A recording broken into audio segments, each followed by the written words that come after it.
Alright, let's talk about something no one warns you about before you study law. It's nothing like the movies. I know you thought you'd be Elle Woods, strutting into lectures in pink heels, winning a murder trial with one eyebrow raise and a well-timed objection. Nope. Welcome to actual law school, babes, where the only thing murdered is your will to live. So let's break down the biggest lies Hollywood sold us about law. Lie number 1, you'll be in court like every week. My Cousin Vinny, Suits, How to Get Away with Murder.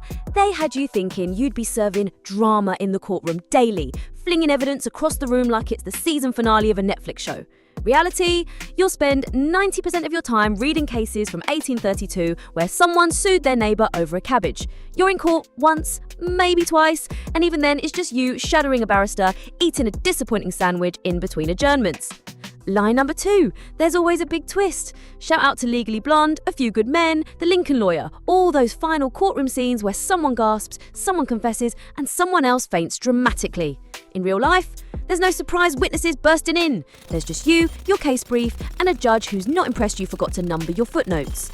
Lie number 3, lawyers are rich, fabulous, and thriving. Suits gave us Harvey Specter with his glass office, 10k suits, and mysterious Closers Club energy.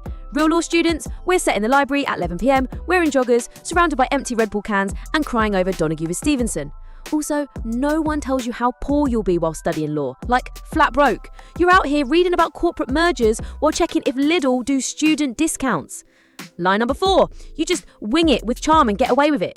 Movie lawyers, they freestyle arguments like rappers on a mic. Real law, you try freestyling in a land law seminar and your tutor hits you with, "That's incorrect." Let's revisit the 1925 Act, shall we?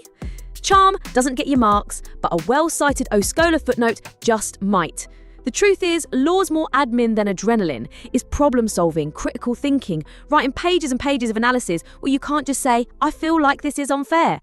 It's long hours, obscure judgments, and somehow still getting a 62 even though you wrote 2,000 words. But, and I mean this, it's also so satisfying when it clicks, when you finally understand promissory estoppel, or nail and moot, or win your first client interview. It hits harder than any courtroom twist. So yeah, law school won't make you Elle Woods, but if you stick with it, caffeinate responsibly, and maybe stop watching The Good Wife for study inspo, you'll be alright. Catch him in the library. Alsi out.